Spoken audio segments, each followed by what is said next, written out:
Hi, I'm John Park. Look what we've got today. This is a giant blade from a wind generator. Now, a generator with blades this large can put out 20 kilowatts, which is enough to power a small neighborhood. Today on the Maker Workshop, we're going to build our own wind generator, one with slightly smaller blades, like this. Now, this isn't going to take you off the grid, but it will charge a 12-volt storage battery. And the best part about this project is that it demystifies the process of turning wind into electricity. The first question is, where do you get a generator? Well, you can turn a motor into a generator. Like this one, we pulled it from an old treadmill. And it's perfect for our project because it has this removable flywheel that we can attach the turbine blades to. As far as the electricity part goes, watch this. When I attach a voltmeter to the leads and spin the shaft on the generator, I get electricity, about 6 volts or so. This is perfect. All I need to do now is attach turbine blades to this flywheel, and I've got a wind generator. Commercial turbine blades are carefully engineered and cost a fortune. A maker named Abe Connolly came up with a far cheaper solution using PVC pipe, 8 inches in diameter and 24 inches in length. Now, the 8-inch diameter gives you the proper curvature to efficiently convert the straight line motion of the wind into the rotation of the turbine. And this is Schedule 80 pipe, which is a heavier duty PVC that makes a very strong blade. Now, you probably won't find this at the average hardware store. We had to talk to a plastics supplier to come up with a short length of this that was remaindered from another project. Now, the first thing I'm going to do is prepare this for cutting. I'm going to clamp it to my workbench so it doesn't roll around.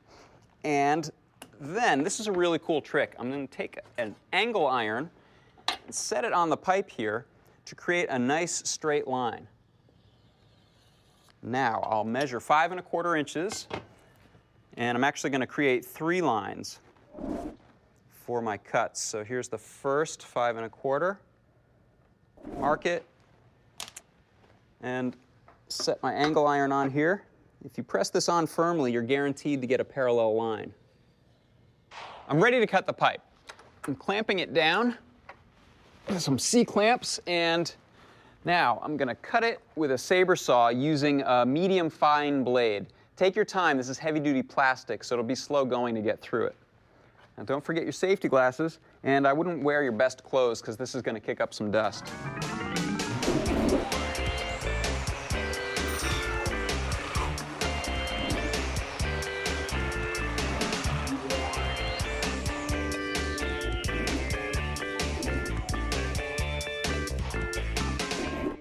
All right, I've finished cutting out my blanks, and I'm actually going to be able to get 2 blades out of each of these. You can see where I've marked it up. That's how it's going to cut.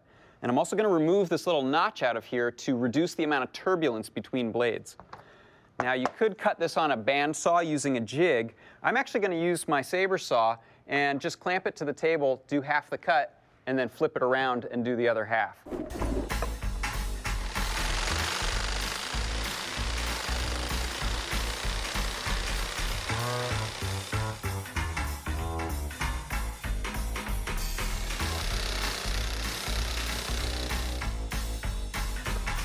I finished cutting out all 3 of my blades. Now I want to shape them into a wing shape. This will transfer the most wind to the generator. The way to do that is to put a rounded profile into this leading edge, that's the shorter one, and a tapered profile into the trailing edge. I'm going to use a sander to do this, but I'm going to be careful to stop about 2 inches from the end so that I can secure my bolts here. And make sure that you wear goggles and a mask for this. It's going to kick up a lot of dust.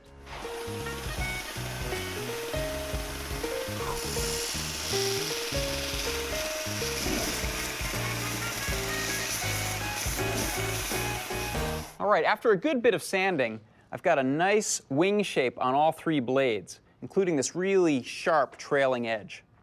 Now, I need a way to attach the blades to the flywheel, so I've drilled 2 holes into the end of each blade for a 1/4 inch bolt, and I'm going to need to drill and tap the flywheels to attach them. Here's another flywheel.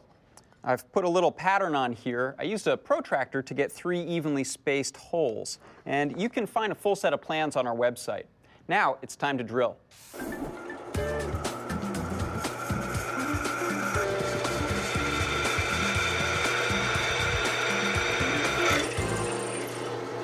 I need to thread these holes for a 1/4-inch bolt, so I'm going to use a 1/4-inch tap wrench. I'm going to put a little bit of cutting oil on here, and then I'll start threading it with my tap wrench. And the trick here is to go in like a half turn and then back out to let some of the metal chips fall through. Do it nice and steady so that you get a good straight threading into the metal, and once I'm all the way through the flywheel, I'm done. Okay, I've tapped all 3 holes in the flywheel, and now I've attached the blades using 1 bolt each. Now I'm going to measure the distance between the blade tips. I want these to be perfectly even so that I know where to drill the other 3 holes in the flywheel. Now this exact alignment of the blades is critical to get optimal performance of the wind generator. We need to put the generator on a frame that can point into the wind. So I've built one out of some channel aluminum, and I've attached a tail here. Now I made this tail out of sheet metal, put a pattern on it, and cut it out with some tin snips. Watch out, because you'll get some sharp corners and edges, so you can deburr that with a file. Now, the whole frame is going to sit on a pipe flange like this. That's where it's going to pivot. So I'll attach that using a bolt and washer and screw a nut on through the other side. We'll attach the wind generator to a piece of 1.5-inch pipe. You can get this at a steel yard. Here I've attached it to a floor stand so that I can set it up. So that the frame can spin freely in the wind, I'm going to attach it to a pipe union. The way this works is I'll set these 2 together and screw this on, but leave it just a little bit loose so that this spins freely. Now I'm ready to screw the frame on. I'm just attaching this pipe flange to the pipe nipple, and now this will turn freely. So now it's time to attach the generator. I've attached the motor to the frame with a couple of hose clamps. Just going to tighten this one down, and now I'm going to get my finished blade assembly. I'm going to attach this to the shaft of the motor. Now, to make this a little easier to work with, I cut a notch with a hacksaw into the end of the shaft. So this way I can take a screwdriver, fit it onto there, and since this freewheel is threaded, it's just a matter of turning this to attach the 2. And once I get that on there, it should turn freely. Check it out. Beautiful. The voltage produced by a wind generator is pretty uneven, just like the wind. You don't want to plug a device directly into this. Instead, you want to use it to charge some batteries. In this case, we're using 6-volt golf cart batteries. These are designed for a full charge and discharge cycle. Now, if I were to hook my motor directly up to the batteries, it would just spin like a propeller. Instead, I'm going to use a bridge rectifier. This acts as a sort of gateway for electricity, keeping it flowing only in one direction. In our case, from the generator to the batteries. Let's go outside and test this out. We mounted our turbine on the back of a pickup truck and took it for a drive. When the wind hit those blades, they really started spinning.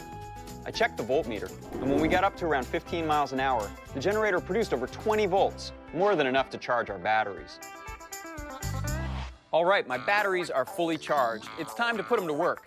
I've got this 12-volt blender. I'm going to hook this up and make myself a delicious fruit smoothie. Fire it up. The best part is this is being made with free electricity. I'm John Park. I'll see you next time on the Maker Workshop.